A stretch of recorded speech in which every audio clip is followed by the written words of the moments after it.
Внимание. Да, давайте быстренько. Слушаем вас. Слушаем. Какой вопрос?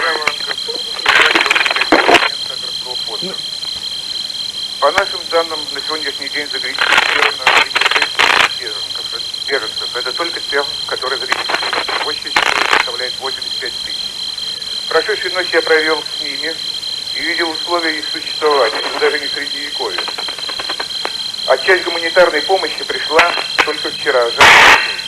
Скажите, пожалуйста, это разгильдяйство, преступление, сознательная политика подготовления. Все понятно. Уберите связь. Ну, мы действительно в тяжелом положении. У нас получается где-то за 120 уже тысяч беженцев.